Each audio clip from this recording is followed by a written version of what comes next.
ആദ്യമായി എല്ലാവർക്കും ഒരു പുതുവർഷത്തിൻ്റെ എല്ലാവിധ ഐശ്വര്യങ്ങളും ആശംസകളും നേരട്ടെ. ഒരു പുതുവർഷത്തിലേക്ക് നമ്മൾ കാലെടുത്ത് വയ്ക്കുകയാണ്. പുതിയ ചിന്തകൾ, പുതിയ പ്രതീക്ഷകൾ, പുതിയ സ്വപ്നങ്ങൾ, പുതിയ സുഹൃത്ത് ബന്ധങ്ങൾ, പുതിയ വഴിത്താരകൾ, എല്ലാം പുതിയത്. പക്ഷേ പഴയതിൽ നിന്ന് പാഠം ഉൾക്കൊണ്ടുകൊണ്ട് പഴയതിൻ്റെ സ്പർശം ഒട്ടും കളയാതെ പുതുമയിലേക്ക് നമ്മൾ കടക്കണം.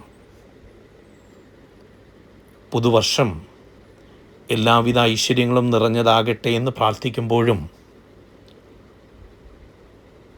നാം നേരിടാൻ പോകുന്ന എല്ലാവിധ ജീവിത സാഹചര്യങ്ങളെയും ഉൾക്കൊണ്ടുകൊണ്ട് അതിനെ എങ്ങനെ വിദഗ്ധമായി നേരിടണമെന്ന് ചിന്തിക്കേണ്ടതുണ്ട്.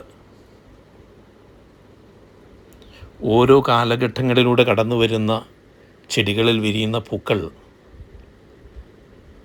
സൂക്ഷ്മമായി ശ്രദ്ധിച്ചാൽ നമുക്കറിയാൻ കഴിയും. അതിൻ്റെ വലിപ്പം, അതിൻ്റെ നിറം, അതിലെ ദളങ്ങൾ, അതിലെല്ലാത്തിനും ചെറിയ വ്യത്യാസങ്ങളുണ്ട്. കാലഘട്ടങ്ങൾ പരുവപ്പെടുത്തി ഒരു കുശവൻ തൻ്റെ ചൂളയിൽ ചെളിമണ്ണിൽ തീർക്കുന്ന ശില്പങ്ങളെ പോലെ തീർത്തും ചെളിയിൽ കലാവിരുതിൻ്റെ ചാരുത കൊണ്ട് ഒരു കലാകാരൻ സൃഷ്ടിക്കുന്ന അതിമനോഹരമായ ശില്പം പോലെ കാലഘട്ടങ്ങളെ മനസ്സിലൂടെ കടത്തിവിട്ട് അവയെ പരുവപ്പെടുത്തി അതിമനോഹരമായ ശില്പങ്ങളാക്കി മാറ്റാൻ ശ്രമിക്കുക.